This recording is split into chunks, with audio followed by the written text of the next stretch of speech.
اجڑا ہوا ہے وہ دل، اجڑا ہوا ہے وہ دل جو مر جانے والے کی زندگی اور موت کو دیکھ کر بھی اس کی دل کی دنیا کو نہ بدلے۔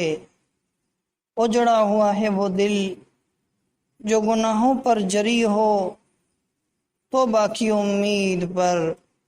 اجڑا ہوا ہے وہ دل، دل پر نصیحت کرنے کے بعد بھی عبرت حاصل نہ ہو، دلوں پر ظلمت اور سیاہی شائع ہوئی ہے، دلوں پر ظلمت اور سیاہی شائع ہوئی ہے۔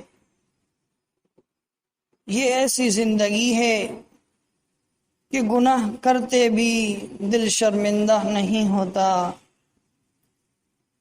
تو میرے بھائی، آنکھوں پر بھی موتیا آیا جاتا ہے، ہٹ بھی جاتا ہے، لیکن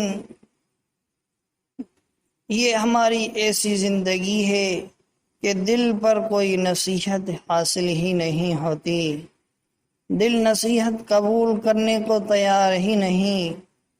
میرے بھائیوں، رسول پاک صلی اللہ علیہ وسلم کے ارشاد گرامی ہے کہ آپ کے جسم میں ایک گوشت کا لوتھڑا ہے، اگر وہ ٹھیک ہے تو آپ کی زندگی ٹھیک ہے، آپ کا جسم ٹھیک ہے۔ جب جسم ٹھیک ہو جایا کرتا ہے تو پورے انسان کی زندگی بھی ٹھیک ہو جایا کرتی ہے۔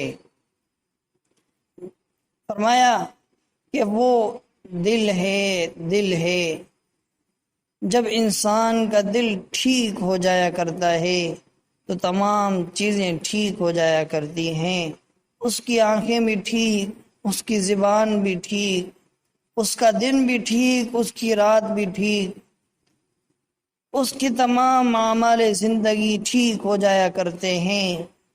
میرے بھائیوں، جس کی دل خراب ہو اس کی پوری زندگی خراب ہوتی ہے، اسے کوئی چیز اچھی نہیں لگتی، اس کا کاروبار خراب ہوتا ہے، اس کی ملازمت خراب ہوتی ہے، اس کے گھر والے اہل و عیال خراب ہوتا ہے۔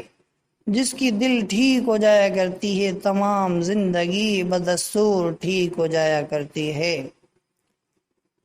ہمیں تو ظاہری امراض کا احساس ہے، لیکن جو باطنی امراض دل ہے اس کی طرف تو ہمارا رجحان ہی نہیں، اس کی پرواہ بھی نہیں کرتے۔ جب ظاہری امراض درد پڑ جایا کرتا ہے، بخار نکلتا ہے تو اس کا علاج کروا لیتے ہیں، جب دل مردہ پڑ جائے، دل مریض ہو جائے، اس کے علاج کی کوئی پرواہ نہیں ہوتی۔